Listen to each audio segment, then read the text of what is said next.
The first thing Clara Morrow noticed every morning was not the light. There was no light worth noticing in November in the Montana Territory, not at 4 in the morning, when the darkness pressed against the shuttered windows like something alive and patient. What she noticed first was the silence, and then immediately after the silence, the cold. Not the cold of a room that had grown chilly overnight, the manageable kind that yields to a stoked fire and a warm shawl. This was the cold of something fundamentally wrong, the cold of a system that had been failing slowly and was now failing fast.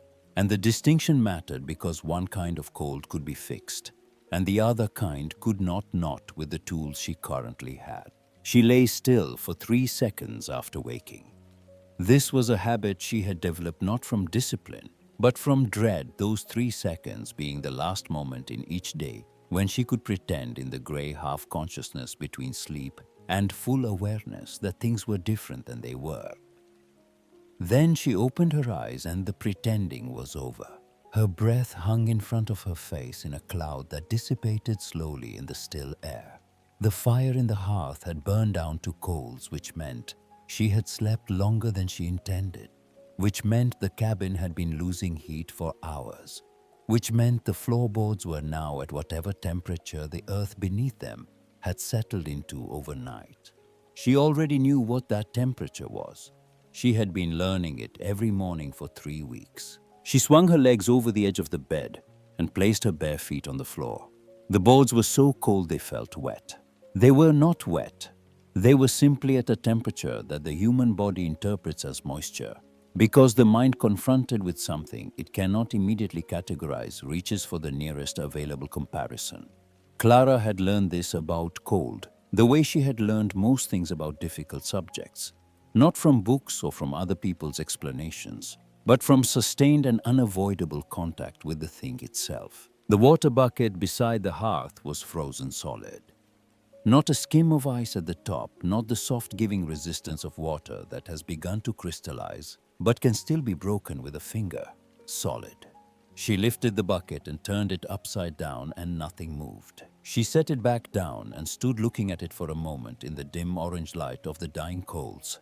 And then she turned and crossed to the children's corner of the cabin, without making a sound. Lily was 8 years old and had her father's way of sleeping, arms thrown wide, one leg kicked free of the blankets, her dark hair spread across the pillow, in total abandon, as though sleep was something she had thrown herself into headlong, rather than drifted into gently. Her cheeks had the particular pallor that came not from a single cold night, but from weeks of sustained exposure, the kind that settles into skin and begins to look less like a temporary condition and more like a permanent one. Beside her, Owen slept the way he did everything carefully, with his blankets pulled up to his chin and his small fists curled beneath them, as though even in sleep he was holding on to something. His breathing was audible from 3 feet away. Not labored, not yet, but present in a way that healthy breathing is not each exhale carrying a faint roughness at the back of it, like a word almost spoken. Clara stood over him and listened to that sound for a long moment, measuring it against the morning before, calculating whether it was the same or worse. This morning, it was the same. This morning, she would take. She crossed to the hearth and began rebuilding the fire with the methodical efficiency of someone who has performed a task so many times it no longer requires conscious direction. Split pine on the coals, birch bark tucked into the gaps, the bellows worked in slow, steady strokes until the flames caught and began to move with purpose. The cabin light shifted from dim orange to something warmer and more alive, and Clara sat back on her heels and watched the fire establish itself, and thought about the problem she had been thinking about for 3 weeks. The cabin was 14 feet wide and 18 feet long. Thomas had built it in the spring of 1885, 2 years before he died, working with 2 other men from the settlement in a 3-day raising that had left him proud in the particular quiet way he was proud of things. Not boastful but settled, as though the cabin's existence confirmed something he had needed confirmed about himself. He had done the work properly. The logs were well fitted, the chinking solid, the river stone chimney drawing clean. The floorboards were cedar tight-jointed, laid over a frame that sat 6 inches above the ground on corner posts. It was a good cabin by the standards of the Montana Territory in 1885. Clara had never disputed that. The problem was the 6 inches. The space between the floor and the ground was not a crawl space in any useful sense. It was a channel. At night, when the temperature dropped and the wind came down from the northern ridges and moved across the valley floor, it found that channel and it ran through it the way water finds a stream bed, naturally, inevitably, with the focused efficiency of any force moving along the path of least resistance.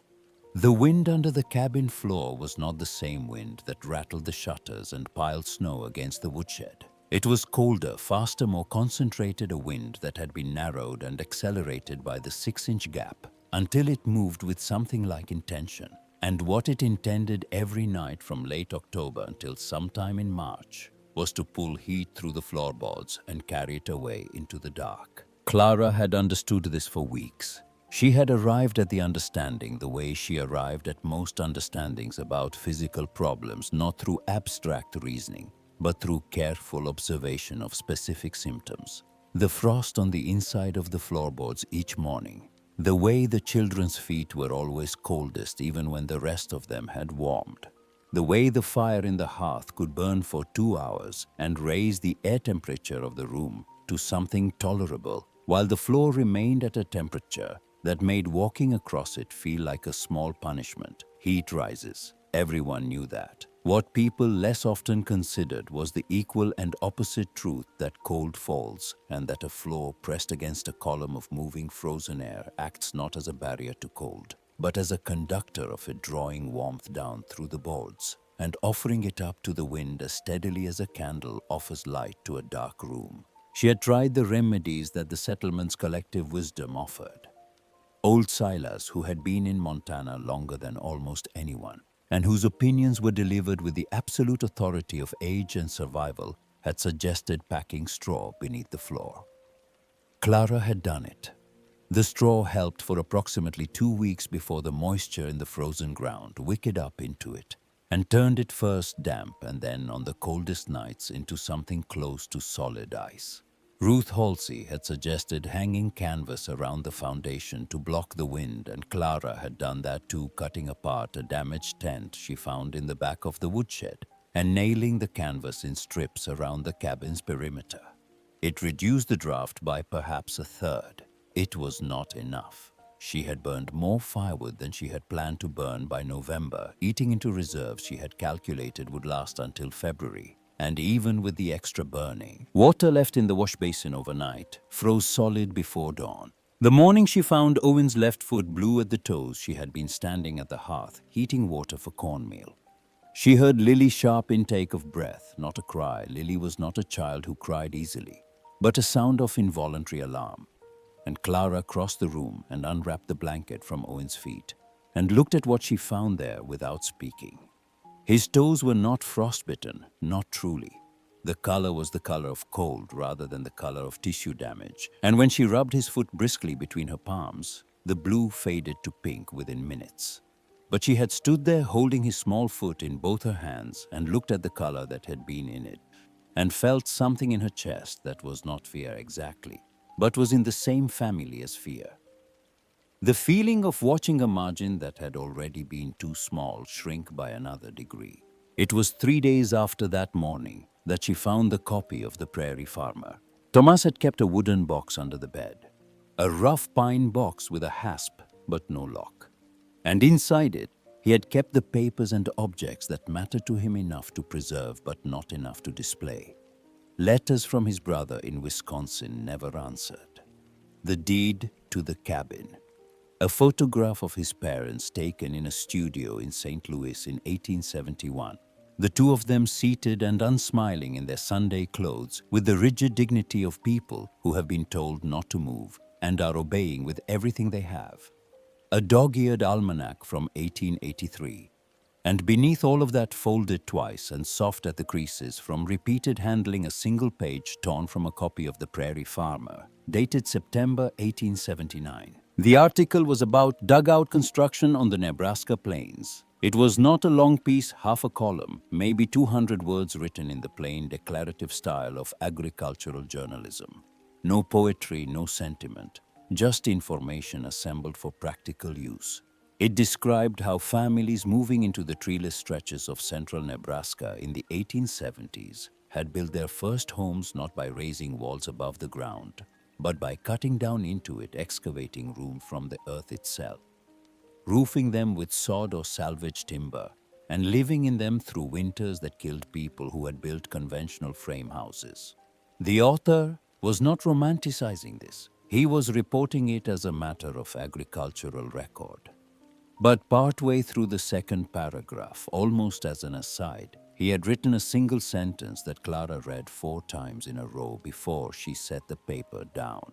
At a depth of 5 feet, the temperature of the ground remains nearly constant throughout the year, ranging between 45 and 55 degrees regardless of surface conditions. She sat on the edge of the bed with the paper in her hands and the fire behind her, and the darkness pressed against the windows and the sound of Owen's breathing in the corner. And she thought about that sentence for a long time. 45 to 55 degrees, not warm. A room held at 50 degrees was cold by any comfortable standard, cold enough to see your breath on a still morning, cold enough that sleeping in it without adequate blankets would be unpleasant. But 50 degrees was not 30 degrees. 50 degrees was not 20 degrees. 50 degrees was not the temperature at which a 5-year-old boy's foot turned the color of a winter sky. And the sentence said regardless of surface conditions, which meant regardless of what the air above was doing, regardless of the wind, regardless of the storms that came down from the northern ridges and pushed the thermometer to places that made it seem like a bad joke. 5 feet down, the earth held its temperature, the way a stone holds the warmth of a fire, slowly, steadily, not brilliantly but reliably, which was better than brilliantly, which was in fact exactly what she needed. She did not sleep again that night. Instead, she sat by the fire and worked through the problem the way she worked through all practical problems, by breaking it into its component parts and addressing each one in order. The first question was structural. She had grown up in Kansas in a house her father had built on a stone foundation, and she understood at least approximately the relationship between a building's foundation and its floor. The cabin sat on corner posts, not a continuous foundation, which meant the perimeter of the floor was unsupported between posts. If she excavated directly beneath the cabin, she would be removing earth that was currently doing nothing structural, since the cabin's weight was carried by the posts rather than by the ground between them. Elias Crane had built the cabin on posts precisely because it was cheaper and faster than laying a stone foundation. And this decision, made for reasons of economy in 1885, had inadvertently created the condition that made what Clara was now contemplating possible. The second question was thermal. A room excavated to a depth of 5 feet would have walls at a temperature of roughly 50 degrees, possibly slightly higher, if the heat from the cabin above conducted down through the floor.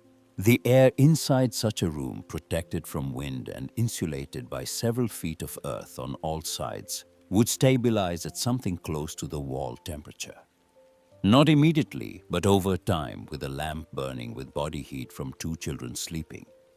The temperature of such a room could reasonably be expected to hold in the low 50s, even when the surface temperature outside dropped to numbers that appeared on no thermometer Clara owned. The third question was practical. She was one woman with a shovel, 2 young children who needed supervision, a finite supply of candles and lamp oil, and a settlement full of people who were already watching her with the particular attention that communities direct toward individuals who are known to be struggling and are observed to be doing something unusual about it. She pulled her coat from the hook by the door and went outside into the dark. The cold hit her face like a flat hand. She crossed the frozen yard to the cabin's north wall and crouched down and pressed her fingers into the ground just inside the foundation line. The surface was frozen hard, locked and gray. She pushed her fingers deeper, pressing past the first resistance, and felt the earth shift slightly under the pressure of her knuckles. Not soft but yielding, maybe 8 inches down, maybe 10. She went back inside and sat down at the table and began to make a list. The doctor, or rather, the man who served as the settlement's closest approximation of a doctor, was named Aldous Firth, and he was primarily a veterinarian who had acquired enough general medical knowledge over 30 years of practice to be trusted with human patients when there was no alternative. He had examined Owen in October at Clara's request, pressing his wide hands against the boy's small back, listening to his breathing through a tube of his own construction, and then he had straightened up and looked at Clara with the direct, unsparing expression of a man who had learned that delay in delivering difficult information serves no one. Owen had a weakness in the lower portion of his left lung. Firth explained a congenital narrowing that made him susceptible to congestion in ways that a healthy child would not be. In warm weather, in dry conditions, it was nearly undetectable. In cold, wet conditions, particularly conditions involving sustained exposure to cold air, it became significant. Thomas had known about this, Firth added in the matter-of-fact tone of someone reporting a known fact rather than delivering a revelation, because Thomas had brought the boy to Firth the previous winter with exactly this concern. Clara had stood in Firth's small examination room and absorbed this in the stillness that had become her primary response to difficulty. Thomas had known. Thomas had not told her. She did not know what to do with this information about her dead husband, so she set it aside in the way she set aside things she could not immediately use, not forgetting them, but not addressing them either, filing them in some interior space where they would wait. What she did not set aside was the rest of what Firth said. Another winter like the last one, and the boy was in serious trouble. The odds got worse every time they put him through it. She had nodded and taken Owen home and put him to bed and sat by the fire for a long time that night. And what she had understood sitting there was that the information about Thomas's silence and the information about Owen's lung were two separate facts, and only one of them could be acted on, and she knew which one. When she finally told Elias Crane what she was planning, it was not because she wanted his opinion. It was because Elias Crane was the kind of man who found out about things whether you told him or not, and being told was slightly better for everyone than being discovered. She described the basic plan in 2 sentences in the doorway of the general store. She was going to excavate a room beneath the cabin floor linet with river stone and use it as a sleeping space for the children during the coldest months. She had thought through the structural implications. She was confident it could be done without affecting the cabin's integrity. Elias Crane was 61 years old and had been building structures in Montana for 22 years. He was not a cruel man. He was a man whose entire professional identity was built around the things he had built, which meant that anything that challenged the adequacy of those things was experienced by him not as a neutral disagreement, but as something more personal. He listened to Clara's 2 sentences with the particular stillness of someone who is preparing a response rather than actually listening. And when she finished, he said that if she dug beneath the floor he had laid on those posts, the post would shift, the floor would sag, and whatever she thought she was building would become the thing that brought the cabin down on top of her children. He was not saying this to be cruel. He believed it. And genuine belief stated with authority by a man who has built 43 structures in a valley and can name every one of them carries a weight that is different from the weight of mere opinion.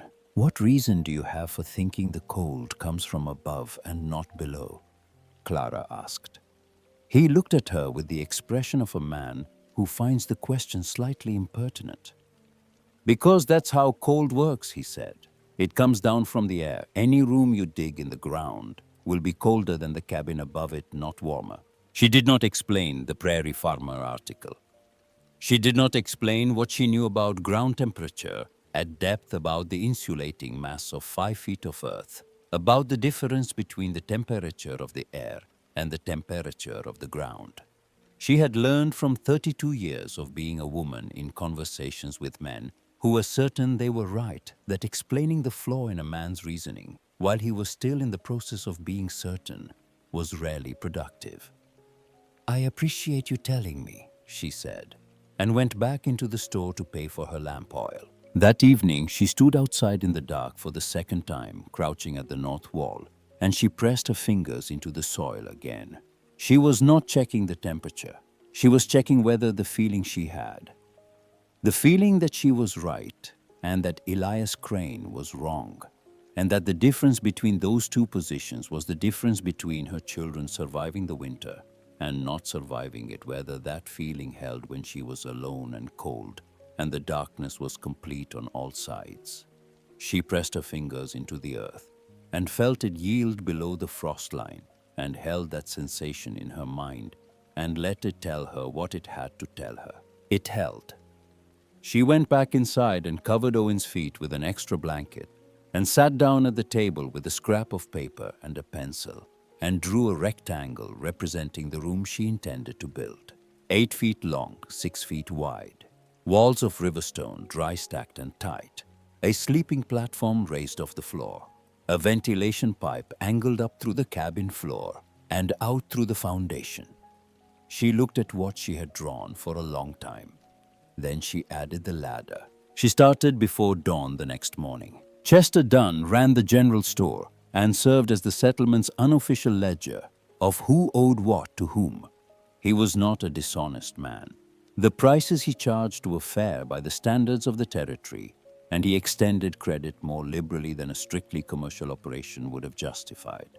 But he was a precise man, and precision about money required that the terms of obligation be stated clearly and revisited regularly. He came to the cabin on a Tuesday in late November, earlier than Clara had expected, and he stood in the doorway with his hat in his hands and looked at the interior with the careful neutrality of a man cataloging assets. The loom, the iron stove, the cast iron pot, the china lamp on the table. He looked at these things not with desire, but with assessment. The debt was $42 accumulated over the previous 8 months in small increments. He told her he would need it settled by the 10th of January, or he would need to collect against assets. He was apologetic in the way of men who are doing something they regard as regrettable but necessary. He did not say which assets. They were both looking at the same room. After he left, Clara sat with her hands flat on the table and looked at her pencil drawing. The debt was a new variable. It was not insurmountable, but it changed the calculation in one specific way. She could not afford to burn extra firewood trying to heat the cabin from above. Every cord of wood she burned unnecessarily was money she did not have to pay Chester Dunn, which meant the underground room was no longer merely a better solution to the problem of cold. It was the only solution to 2 problems simultaneously, and the fact that it addressed both with the same action was not lost on her. She picked up the pencil and added a ventilation line to her drawing. She was sure enough now. She was done deliberating. The second week of digging was different from the first in the way that the second week of any hard thing is different from the first. The first week carries the momentum of decision, the forward energy of a choice recently made and not yet tested by its full consequences. The second week strips that away and leaves only the work itself, the reality of how long it actually takes to move Earth with a single shovel in the hours before dawn and after dark. What sustained physical labor does to a body that is also managing a household and 2 children and a dwindling woodpile, and the arithmetic of a debt that does not pause because the debtor is busy. Her hands had passed through the blister stage and arrived at something harder. The skin across her palms had thickened and darkened, and the joints of her fingers ached with a deep stiffness that took 20 minutes of movement to loosen each morning. She had begun sleeping on the floor beside the hearth rather than in the bed, not because she preferred it, but because lying flat on the hard surface meant she could push herself upright without engaging the muscles along her spine that had begun to protest every other position. She told Lily when the girl asked that she slept better near the fire.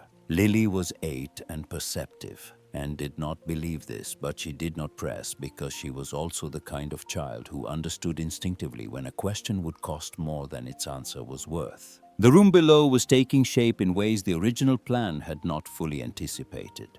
The soil at 4 feet depth was different from the soil above it, denser and darker with a heaviness that suggested it had been compressed by centuries of weight rather than merely by seasons. It was harder to move, but more stable once moved the walls of the excavation, holding their shape with less tendency to crumble than the looser soil above. Clara developed a rhythm for it, two short angled strikes to loosen one deeper stroke, to lift the sequence repeated until the motion became reflexive enough that she could perform it in near darkness, with only the small oil lamp casting its yellow circle against the earthen walls. She was 4 feet down and roughly half the intended floor area complete when the north wall showed the first crack. It appeared on a Monday morning, a diagonal line running from a point near the top of the excavation wall down to a point near its base, perhaps 14 inches long, the width of a finger at its widest. The soil around it had shifted slightly. The wall face no longer perfectly vertical, but leaning inward by a degree that was small but was not zero. Clara crouched in front of it for a long time with the lamp held close, not touching it, just looking. The crack had the quality of something that had happened recently. The edges still sharp, the displaced soil still loose at the base of the line. It had probably happened overnight when the temperature outside dropped sharply after 2 days of warmer weather, and the freeze-thaw cycle put stress on the upper layers of soil, which meant it could happen again, which meant the wall without reinforcement was not stable. She thought about what Elias Crane had said and considered the possibility that he had been right about this specific thing, even if his reasoning about everything else was wrong. A room with collapsing walls was not a shelter. It was a trap. She sat on her heels in the cold, earthy dark and worked through the problem, and arrived at the answer the Prairie Farmer article had been pointing toward all along. The dugout builders in Nebraska had not left their walls as bare earth. They had lined them. Stone was what she had. The creek bed was a quarter-mile from the cabin, and between those two facts lay a series of cold mornings and heavy loads that she was already calculating before she had fully stood up. She began hauling stone the following morning. The creek bed offered an abundance of rounded river rock, smooth oblate forms that stacked well and locked against each other under pressure without requiring mortar. She loaded them into the wheelbarrow Thomas had used for the garden, 6 or 8 at a time, depending on size, and moved them to the cabin before full light. It took 4 trips to accumulate enough stone for a single course along the north wall. It would take many more for the rest. It was on the 3rd morning of hauling stone that Elias Crane appeared at the edge of the path, and this time he did not come alone. Old Silas was with him, and behind Silas were 2 men from the church, whose presence communicated something clearly about how the morning had been arranged. Elias looked at the wheelbarrow loaded with river rock and ran a calculation that was faster than the one he had run with the soil bag, because he already had most of the information. He understood exactly what she was doing. The stone quantity told him the scale of it. He said what he had come to say in front of witnesses loudly enough to be heard at the fence line, that if the floor shifted, if the posts moved even half an inch, she would lose the north wall and her children would be inside the cabin when it went. He was not performing anger. He was performing certainty. The certainty of a man who has built his reputation over 2 decades and is not willing to let someone else's decisions be mistaken for his own work. Clara set the wheelbarrow handles down. She looked at him with the steadiness she had been practicing since October, since the morning with the frozen bucket, since the night with Owen's blue foot, since the evening she had pressed her hands into the earth and trusted what she felt. "You build the floor on posts," she said. "I'm building what's underneath the posts in soil that has never supported anything. We are not working on the same structure." His jaw tightened. "You don't know what you're talking about." "I know what I'm doing," Clara said, and picked up the wheelbarrow handles and continued toward the cabin. She heard him say something to old Silas as she walked away, something short and sharp that she did not catch. She did not turn around. The space between her shoulder blades felt exposed in the way it does when you are walking away from a confrontation that is not finished, only paused. Ruth Halsey came that evening. She came without announcement. A tap at the door in the early darkness, the smell of cold air coming in when Clara opened it. Ruth stepped inside and looked at the room with the quick inventory of someone who has been imagining what she might find and is measuring the reality against the imagination. Her expression was not the expression of a woman who had come to offer or to judge. It was the expression of a woman who had come because she needed something and was still deciding how to ask for it. Her youngest, she explained, was 3 years old, a girl named June. June had been sick since October, with a congestion in her chest that came and went but never fully cleared. And the cold nights made it worse, and Ruth's husband had been away in Helena since September, dealing with a land dispute, and she had been managing the winter alone. And the previous night, June had coughed until she gagged, and Ruth had held her in the rocking chair until 4 in the morning, while the fire burned low because she had been afraid to set her down. Clara poured her a cup of tea from the pot on the hearth and set it in front of her without a word. They sat across from each other at the small table in the firelight, and Ruth wrapped both hands around the cup and looked at its surface and did not speak again for a long moment. Two women in the same situation, Clara thought, on opposite sides of the same winter. And the silence between them was not uncomfortable because it was full of the specific understanding that comes from shared difficulty rather than shared ease. "How long cheese?" Ruth asked finally, "until it's finished." 2 weeks at her, Clara said. "Maybe less." Ruth nodded once, the nod of a person filing information rather than responding to it, and drank her tea and left 20 minutes later without asking anything further. No request had been made. No promise had been given. Something had been established between them anyway, in the particular way that two women managing the same kind of difficulty can establish things without naming them through the bare fact of sitting together in a warm room and acknowledging without words that the warmth was not guaranteed, and that both of them knew it and neither of them intended to accept it lying down. Owen's worst night came on a Thursday in the 3rd week, 4 days before Clara estimated she would complete the room. The cough started around midnight, and this time it did not stop after a few minutes and settled back into the rougher-than-normal breathing she had come to consider his baseline. It continued and deepened and changed quality, the dryness giving way to something wetter and more labored. And Clara was out of bed and at his side before she had fully processed the decision to move. She held him upright against her chest and walked him in slow circles around the cabin, the way she had walked him as an infant when the nights were bad, his small weight against her shoulder, his breathing measured against the side of her neck. Lily woke and sat up and watched them circle the room with the grave attentiveness of a child who has learned that the proper response to a crisis you cannot fix is to bear witness to it without adding to its weight. 3 circuits, 4, 5.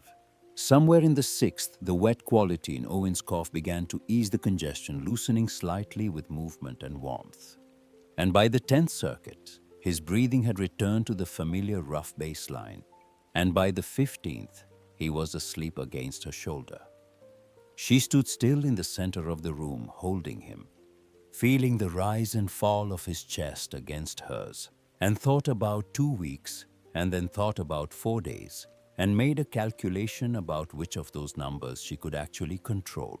She worked the next 2 nights without sleeping. Not a decision she announced. Not a decision she particularly made, just the outcome of a simple arithmetic. She drank coffee she made strong enough to be unpleasant, and she went down through the floor in the dark, and she moved stone and she moved soil, and she kept the lamp trimmed low to conserve oil, and worked by feel as much as by sight in the sections she had already laid and knew by touch. The stone walls went up course by course, each layer slightly inside the one below, to lean into the earth rather than away from it, the way she had seen retaining walls built along creek banks. She packed dry pine needles and strips of birch bark into the gap between the stone face and the raw earth behind it, filling the space with material that would trap air and slow the exchange of temperature between the earthen wall and the room interior. The floor she left as packed soil leveled with a hand board, slightly higher at the center, to encourage any moisture to move toward the edges. She built the sleeping platform from the cedar boards she had removed from the floor above, supported on flat stones, raising it 8 inches off the ground, enough to stay above any moisture that might collect at floor level in the shoulder seasons. The ventilation pipe was the most technically demanding part of the construction, and she had been thinking about it since November. She needed to move air through the room without creating a channel for wind. She used a length of 3-inch stovepipe she found in the woodshed, a leftover section from when Thomas had extended the kitchen stovepipe 2 years before. She angled it up through the cabin floor at 45 degrees, running it through the original floor joists and out through the foundation on the south side, where it emerged at ground level behind a cedar post and was easily mistaken for a drainage outlet. The angle prevented wind from driving directly down into the room. The diameter allowed sufficient air exchange for a lamp and 2 people to breathe safely. She tested it with the lamp burning and a damp cloth held at the pipe's interior end, watching the cloth for movement. It moved, not dramatically, not in the way of a draft, but with the slow, steady, barely perceptible motion of air, doing exactly what it was designed to do. On the morning of December 16th, she climbed down into the finished room for the first time and sat on the sleeping platform and looked at what 3 weeks of work had produced. The walls were dry and solid, the stone courses tight and even. The platform was level. The lamp burned without flickering. She had hung the small thermometer she owned on a nail driven into the mortar between 2 stones at shoulder height, and she looked at it now in the lamplight and read the number it offered. 54 degrees. Outside at that moment, the thermometer beside the cabin door read 11 degrees. The difference between those 2 numbers was 43 degrees, and those 43 degrees were not produced by burning anything. They were produced by going down, by placing 5 feet of earth between 2 children and the wind that came off the northern ridges at night. She sat there for a long time in the quiet. The room had a quality of stillness that the cabin above never had, even on calm days. There was no creak of boards, no settling of logs, no whisper of air through gaps she had never fully been able to seal. There was simply the deep, indifferent silence of the earth, the silence of something that has been here for longer than any human structure, and will be here when all human structures are gone.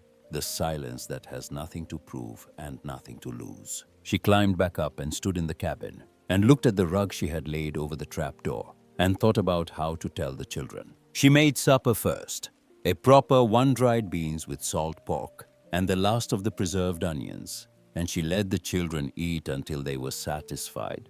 And then she sat them at the table in the firelight, and told them without preamble that she had built a room under the floor, and she was going to show it to them. Lily's face moved through a sequence of expressions that Clara had come to recognize as her daughter's version of rapid processing. Surprise, skepticism, calculation, and then a careful, neutral interest. That meant she had decided to withhold judgment until she had more information. Owen simply slid off the bench and walked to the rug and stood on it and looked up at Clara as though he was waiting for the next instruction.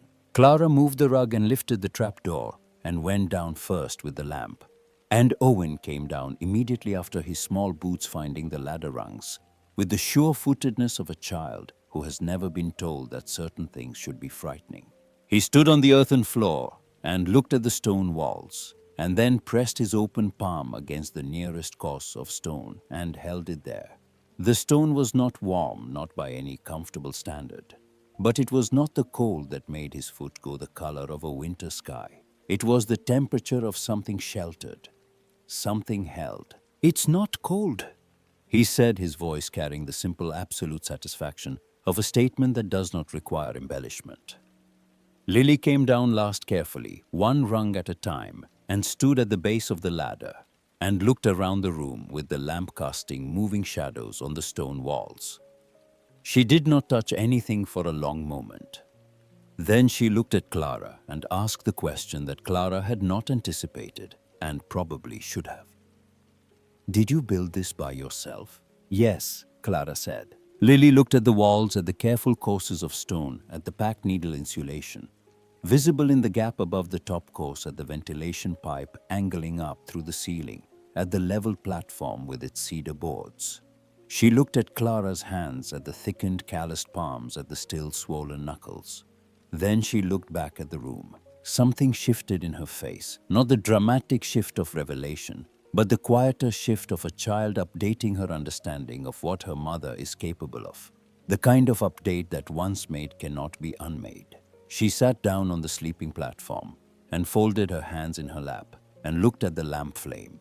That was enough. 4 days later, Chester Dunn came for the debt payment, and Clara paid him from the money she had set aside from selling excess firewood to a family at the edge of the settlement who had underestimated their winter supply. She had excess firewood because the underground room had already reduced her nightly consumption by more than a third. The fire above banked low at night, rather than driven hard, the earth's steady offering, doing the work that had previously required constant burning. Chester counted the bills and coins on the table and looked at the stack of cordwood still visible through the window.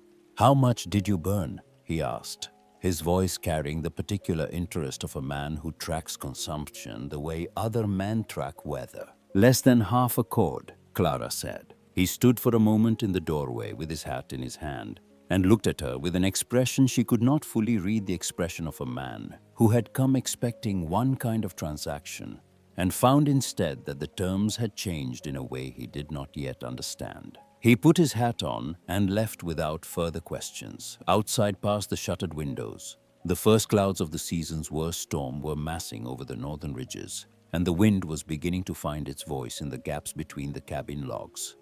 And somewhere in the settlement, Elias Crane was stacking what remained of his firewood and arriving at a number that would not be long enough. The storm arrived without ceremony. What happened was a gradual and then sudden erasure. The mountains to the north disappearing first behind low cloud, then the ridge line, then the tree line, then the distance between Clara's cabin and the next nearest structure, until the world outside the windows was simply white and moving and without edge or boundary. By the afternoon of January 11th, the temperature had dropped 12 degrees in 4 hours. By nightfall, it had dropped 12 more. The wind that came with the snow was not the wind that rattled shutters and moved loose objects on porch rails. It was the kind of wind that reorganized the landscape, that found every gap in every structure the settlement contained and pushed through it with the focused curiosity of something testing for weakness. She kept the fire high that first night and did not go below. She needed to stay calibrated to what the surface conditions actually were, rather than insulating herself from them before she needed to. She took notes on a scrap of paper. Temperature at 9 in the evening, with the fire fully stoked, 52 degrees at shoulder height, 38 degrees at floor level. Temperature at midnight with the fire banked to half, 46 degrees at shoulder height, 31 degrees at floor level. Wood consumed in 3 hours at full burn, slightly more than a quarter of the smallest rick. She looked at that last number and looked at the woodpile through the frost-edged window and did the division in her head. The second day took the temperature to 18 below by mid-morning.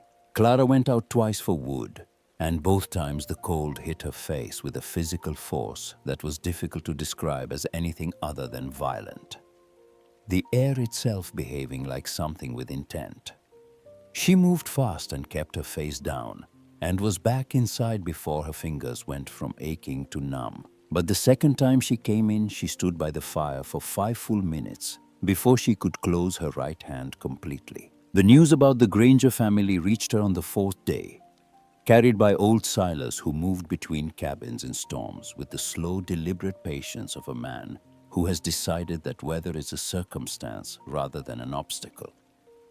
He knocked and came inside and stood by the fire without removing his coat, and told her that the Grangers' youngest, a boy not yet 2, had died in the night. The fire in their cabin had gone out sometime after midnight, and the family had not woken to relight it. He said this in the plain declarative tone he used for all difficult information, without softening and without embellishment. Because he had learned over a long life that plain information delivered plainly is kinder than plain information wrapped in gentleness. Because gentleness implies the listener needs protection from the truth. And most people do not need protection from the truth as much as they need to be trusted with it. Clara received it the same way he delivered it. She thanked him. She gave him a cup of coffee and a piece of cornbread, and he sat for 20 minutes warming himself, and then went back out into the white. She stood at the window after he left and looked at nothing for a long moment. And then she turned and looked at her children, and felt the weight of the Granger boy's name, which she did not know, sitting on her chest like a stone placed there carefully by someone who meant it as a reminder rather than a punishment. That night, the temperature inside the cabin, with the fire burning as hard as she dared, pushed a drop to 38 degrees. She watched the thermometer reach that number and held the image of the Granger cabin in her mind. The extinguished fire, the cold that moved in when the fire moved out, the irreversible arithmetic of a room that loses heat faster than a sleeping family can generate it. Then she looked at the rug over the trapdoor. She woke the children without dramatics. She told them they were going below, her voice carrying the same tone she used when she told them supper was ready or it was time to bring in wood, the tone of ordinary necessary things. Owen was awake and moving before she finished the sentence. Lily took slightly longer, surfacing from sleep with the reluctance of a child who sleeps deeply.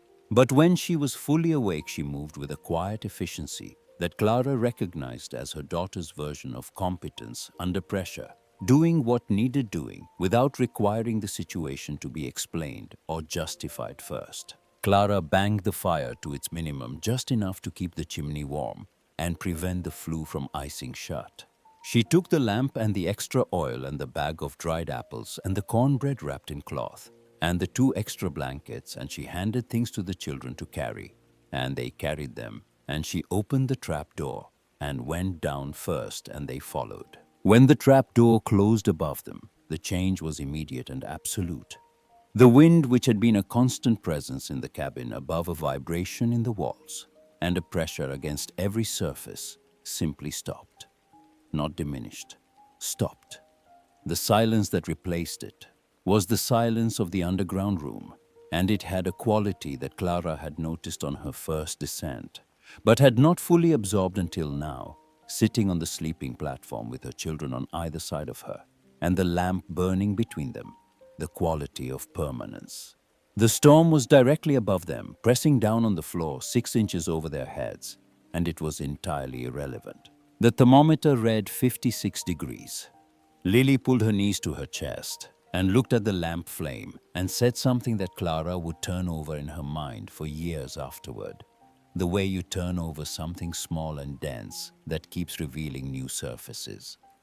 It sounds like outside is very far away, Lily said, her voice thoughtful rather than frightened.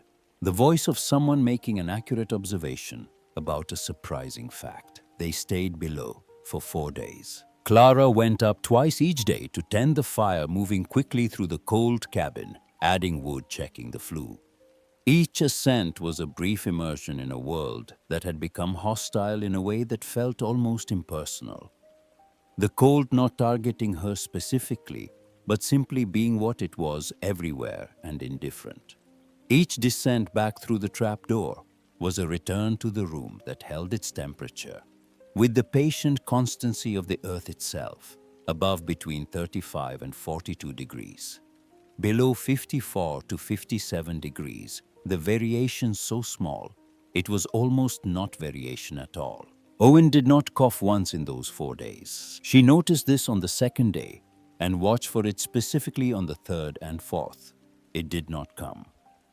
His breathing in the underground room was the breathing of a child whose lungs were getting what they had always needed: warmth and stillness and air that was not moving at speed through frozen passages.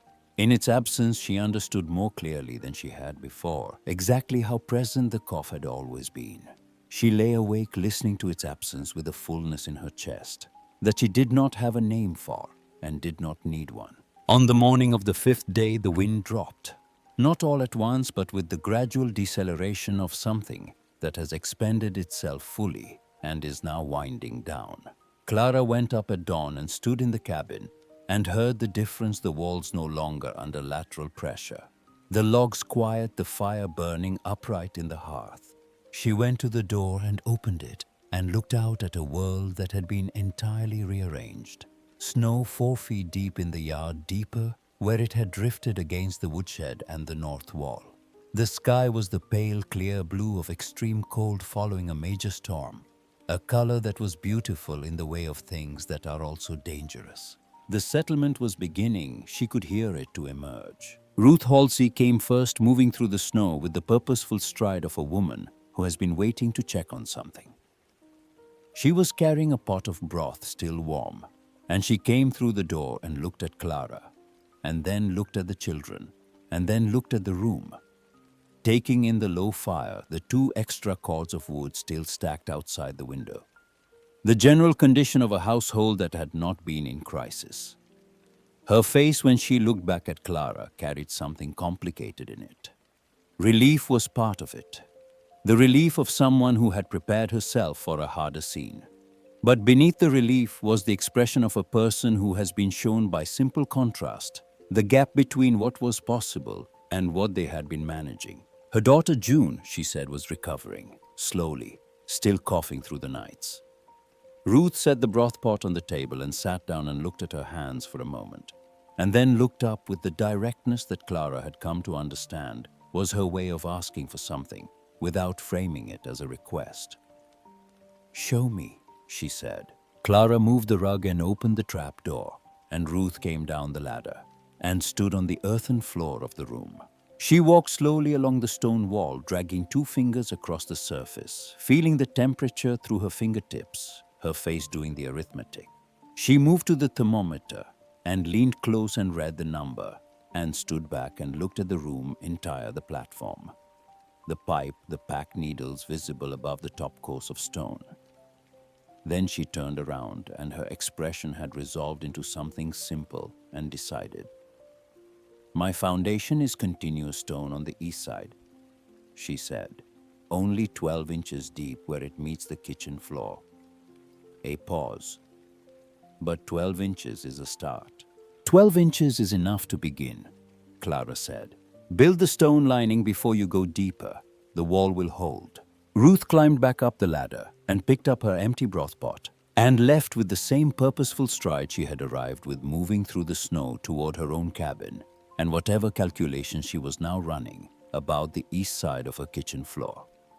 3 days later, Clara heard the faint, unmistakable rhythm of a shovel working frozen ground from the direction of the Halsey place, and she felt hearing it the particular quiet satisfaction of a useful thing being passed from one pair of hands to another. Elias Crane came on the 3rd day after the storm. Clara heard his boots on the porch before the knock. The distinctive heavy tread she had learned to identify by sound alone, and she opened the door before he finished knocking. He stood on the porch in his heavy coat with his hat in his hands, and she saw immediately that something had changed in him. Not a softening exactly, nothing that dramatic. What had changed was the set of his shoulders. The particular way a man who has always carried his certainty like good posture begins to carry it differently when the certainty has been tested and found to be something less absolute than he believed. His left hand was wrapped in cloth, 2 fingers bound together, in the way bound frostbitten tissue when the damage was real but not irreversible. He looked at her with the direct look of a man who has decided that a thing needs to be done and has arrived to do it. "My wife was sick," he said. "She's better now." He stopped. He was clearly not finished, but was choosing words with the care of someone saying something for the first time, something that does not yet have a practiced form. "I burned the chair I brought from Ohio," he said, "the sewing rocker, and the small table from the bedroom. I burned them both." Another pause. "I used 3 cords of wood, and my family still came close." He looked at his wrapped hand and then looked back at her. "I said things about your floor, about what would happen. I said them in front of people." "You believed them," Clara said. "I did." His jaw was set, but his eyes were level in the way of a man who has decided on honesty and intends to see it through. "I was wrong about the temperature. The cold doesn't come from the ground. I understand that now." He looked past her into the cabin, at the rug over the trapdoor, at the 2 extra cords of wood still stacked outside the window. "I told people this would fail. I need to tell them it didn't. The next Sunday, before the pastor began his sermon, Elias Crane stood up in the church and turned to face the congregation and said what he had to say. His voice was steady and without decoration. He had told people that Clara Morrow's idea was wrong and would cause harm. He had been wrong. The idea worked. Anyone who wanted help building the same thing in their own cabin could come to him, and he would help them build it properly, and at no charge, because the least a man could do when he had used his reputation to discourage something useful was to use that same reputation to encourage it.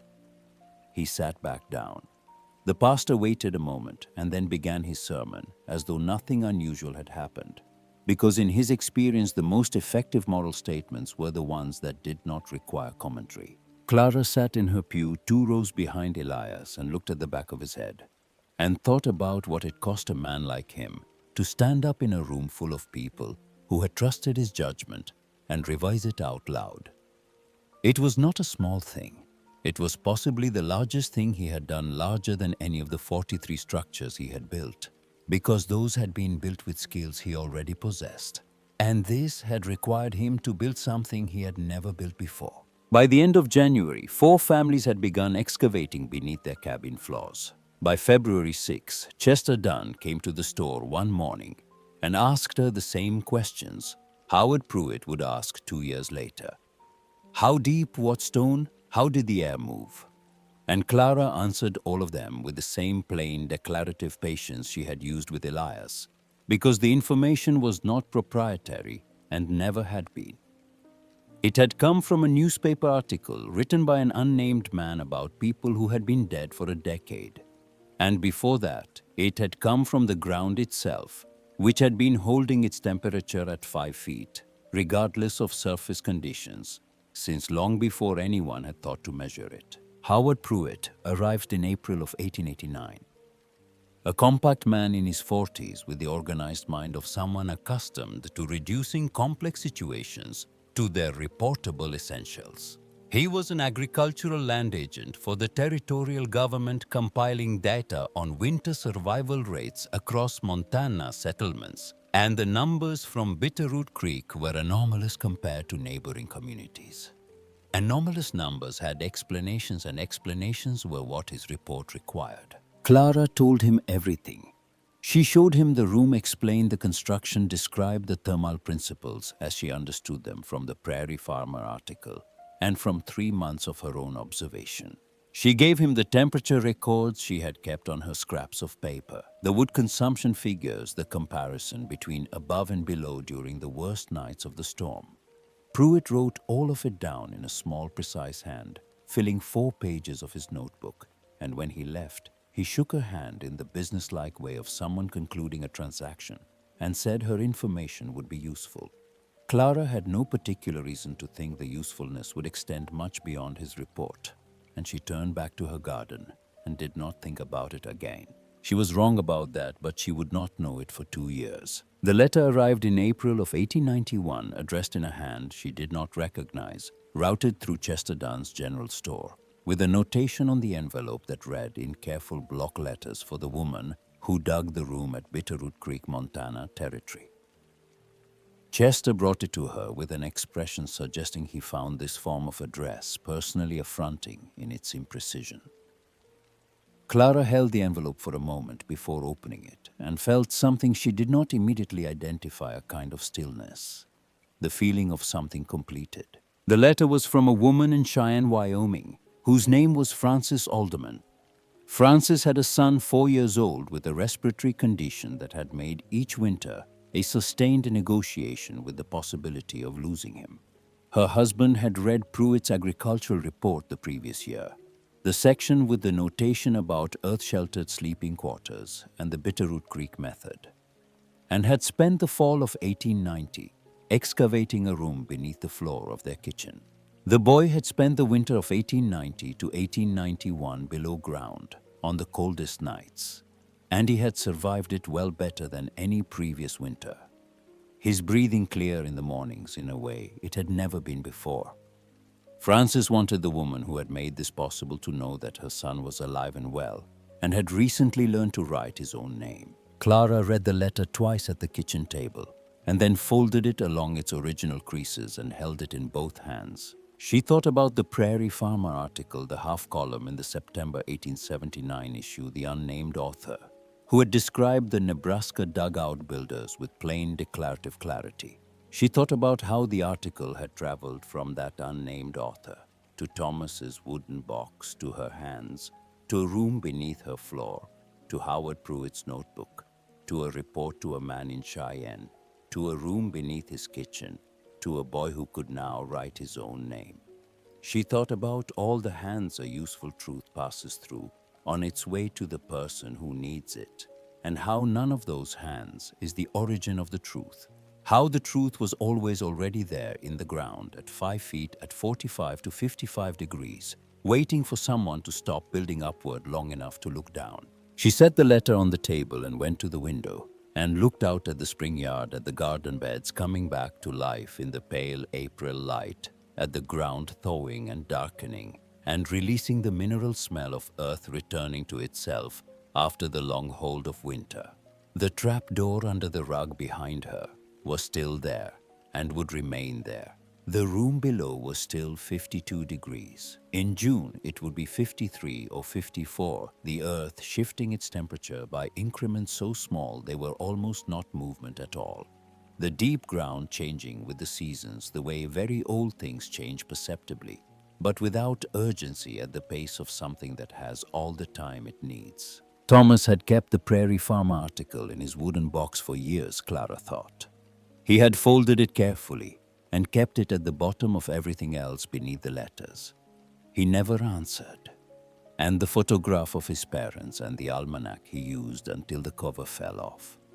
She did not know if he had kept it because he intended someday to act on it, or because he simply recognized it as a thing worth preserving. She had spent 3 years wondering what else he had known and not said, wondering whether the silence about Owen's lung was a failure or a protection, or simply the thing it was, a man carrying a weight alone that he should have shared. She did not think about it with anger anymore. She thought about it with the particular understanding that comes from having carried weights alone yourself, and knowing how it feels from the inside, how it is possible to believe, genuinely believe, that you are protecting someone by not telling them, and how that belief can be wrong in ways you will never live to correct. She had kept the article. She had used it. That was what she could do. That was what she had done. James Aldrich came into her life in the summer of 1894, which is a different story told in different light. But what is relevant here is what happened on his first winter night in the cabin, when the temperature outside dropped to 15 below, and Clara moved the rug and opened the trap door and explained matter-of-factly that they would be sleeping below. He came down the ladder without comment and lay on the platform, and was quiet for a long time. The lamp was burning low nearly at the end of its oil, and the room was settling into its nighttime temperature of 53 degrees. And the silence was the silence she had come to know over 7 winters. The silence that has no wind in it. "I've never heard nothing before," James said, his voice carrying the genuine surprise of a man who has lived 50 years and encountered something he did not know was possible. "I didn't know nothing had a sound." Clara reached up and turned the lamp wick down to its final thread of light, and the room went dark in the way only underground rooms go dark completely and without gradation. And she lay still and listened to the nothing. He was talking about the total and encompassing quiet of the earth, holding its temperature and its silence around them, like something it had been keeping in trust. She thought that this was the sound that had been there the whole time, under every storm, under every winter, under every night she had spent listening to Owen breathe and measuring the cold by the frost on the floorboards. It had been there before she dug. It had been there before the cabin. It had been there before anyone had built anything on this valley floor, waiting for someone to come down far enough to hear it. Not the silence of absence, the silence of depth, the silence of something that does not need the wind to tell it what it is. Lily grew up and built her own room below her own floor in Idaho before she laid a single log above it, understanding instinctively that shelter begins below the surface rather than above it. Owen became a stonemason whose dry-stacked walls were known across Missoula for their precision and permanence, and he never called what he did by any name beyond good work, because that was the name it had always had.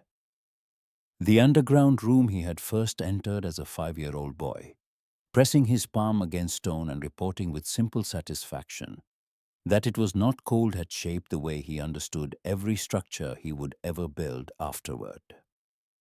Not as something imposed on the earth, but as something in conversation with it, something that acknowledged what the ground already offered and built from there. The room under the Beetroot Creek cabin stood until 1931, when the County Road Commission acquired the land and the cabin came down. The crew foreman who opened the trapdoor during demolition stood on the ladder and held his lamp up, and looked at the stone walls for a long time before he climbed back out, and told his crew to leave the room intact, that whoever had built it had done it right, and it deserved better than a bulldozer. The crew worked around it for 2 days, dismantling the cabin above, while leaving the room below untouched, until the foreman finally accepted that the road grade required its removal and gave the order. But he recorded it in his work log, which was unusual. Crew foremen working road commission contracts in 1931 did not typically record the details of demolished outbuildings. He wrote, "Stone-lined underground chamber, hand-built, dry-stack construction. Approximately 8 by 6 feet, excellent condition builder, unknown. Estimated age 40 years or more." He did not know who had built it. He only knew it had been built by someone who understood that the most enduring thing a person can do is not to raise something higher than everything around it, but to go down deep enough to find the ground that does not change and to trust it and to build from there.